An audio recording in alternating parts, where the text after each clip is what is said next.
Patris et Filii et Spiritus Sancti. Amen. Dominus vobiscum. Sahabat peradaban kasih ekologis yang terkasih, selamat berjumpa dalam renungan harian bersama saya melalui channel ini. Semoga panjenengan selalu sehat, tetap semangat, dan tanpa sambat, selalu bahagia, kebahagiaan yang bersumber dari Tuhan Allah kita. Salve, salam sejahtera, berkah dalam. Mari kita awali perjumpaan kita dengan bersatu di dalam doa. Allah Bapa yang Maha Pengasih dan Penyayang, Bapa semua orang, kami bersyukur kepadamu atas anugerah terindah Yesus Kristus Putramu sebagai imam besar yang agung yang mempersembahkan hidupnya melalui pengorbanan, sengsara, wafat, dan kebangkitannya untuk menebus dosa-dosa umat manusia. Anugerahkanlah kepada kami ketaatan kepada Kristus sebagai Sang Imam Besar yang agung, yang mengundang kami untuk selalu ambil bagian di dalam karya kasih dan kerahimannya. Sebab dialah juru selamat seluruh umat manusia yang hidup dan berkuasa bersama Dikau dalam persekutuan Roh Kudus, Allah yang Maha Esa sepanjang segala masa. Amin. Sahabat peradaban kasih ekologis yang terkasih, kita akan membaca dan merenungkan surat kepada orang Ibrani bab 5 ayat 1 sampai 10.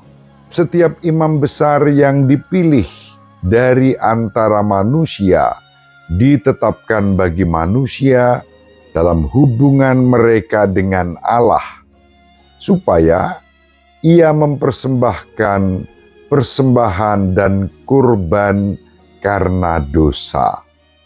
Ia harus dapat mengerti orang-orang yang jahil dan orang-orang yang sesat, karena ia sendiri penuh dengan kelemahan yang mengharuskannya untuk mempersembahkan kurban karena dosa, bukan saja bagi umat, tetapi juga bagi dirinya sendiri. Dan tidak seorang pun yang mengambil kehormatan itu bagi dirinya sendiri, tetapi dipanggil untuk itu oleh Allah, seperti yang telah terjadi dengan Harun.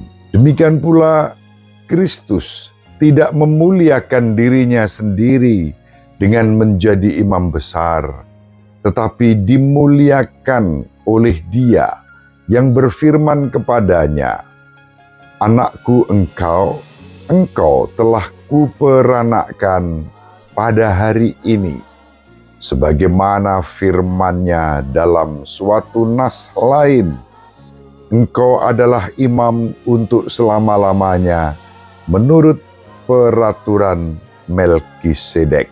Dalam hidupnya sebagai manusia, ia telah mempersembahkan doa dan permohonan dengan ratap tangis dan keluhan kepada Dia yang sanggup menyelamatkannya dari maut, dan karena kesalehannya ia telah didengarkan.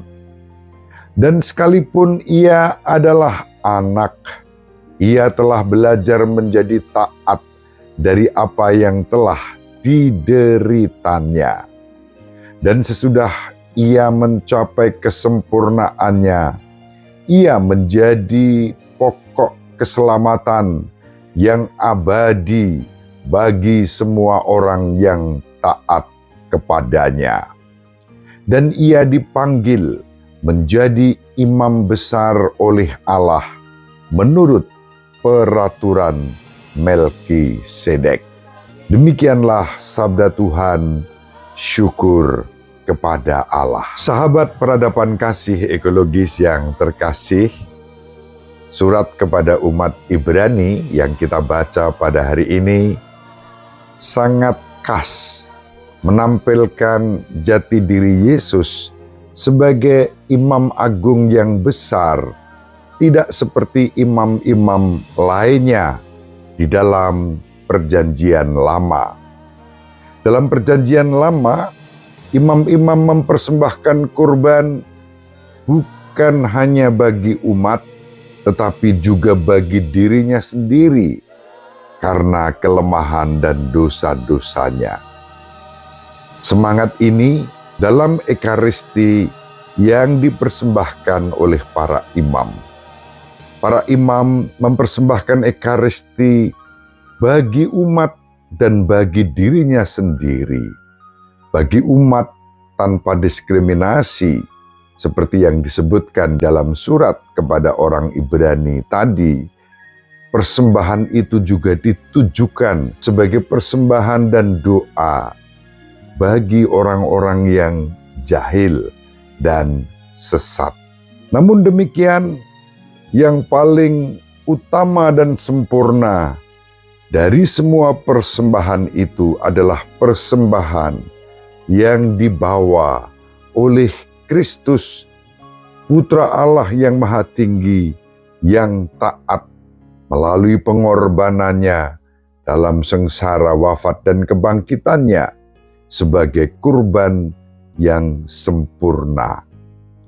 Kristus sendiri, Sang Imam besar yang agung, yang mempersembahkan hidupnya sebagai tebusan bagi dosa-dosa seluruh umat manusia.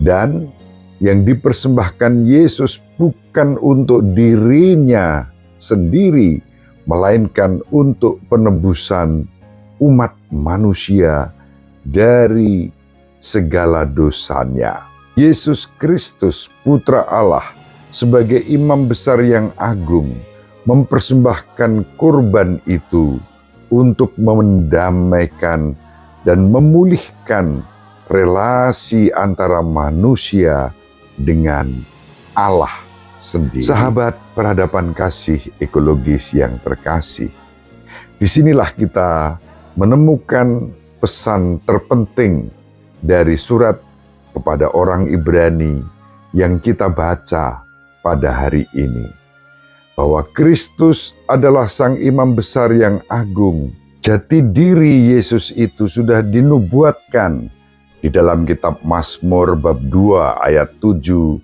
dan Mazmur 110 ayat 4 yang menyampaikan sabda, "Anakku engkau, engkau telah kuperanakkan pada hari ini."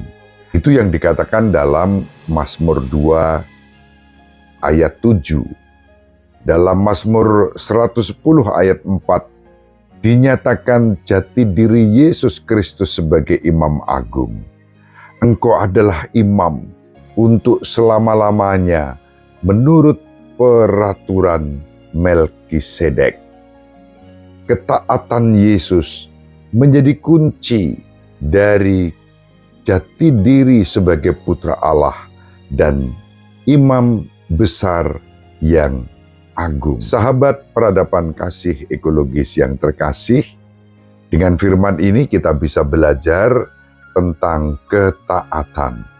Sebagaimana Yesus yang adalah Putra Allah yang Maha Tinggi taat sampai wafat, demikian juga kita dipanggil untuk menghayati ketaatan yang sama sampai akhir hidup kita, taat kepada Kristus, taat kepada Bapa dalam bimbingan Roh Kudus. Mari kita saling mendoakan agar kita dianugerahi ketaatan yang sama di tengah-tengah kehidupan sekarang ini. Ketaatan mahal harganya dan sulit untuk dilaksanakan. Semoga kita dianugerahi ketaatan itu. Ibu Maria selalu mendoakan kita, Bapak Yusuf merestui kita dengan keheningannya, Semoga panjenengan semua sahabat peradaban kasih ekologis yang terkasih, bersama seluruh anggota keluarga dimanapun berada, dibimbing, dilindungi dan diberkati oleh Allah yang Maha Kuasa, Bapa dan Putra, dan Roh Kudus. Amin. Terima kasih, salam sehat, tetap semangat tanpa sambat, selalu bahagia, kebahagiaan yang bersumber dari Tuhan Allah kita. Salve, salam sejahtera, berkah dalam.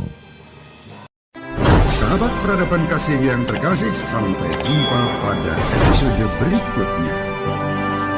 Terima kasih atas kebersamaan kita. Salam peradaban kasih ekologis. Berkah dalam.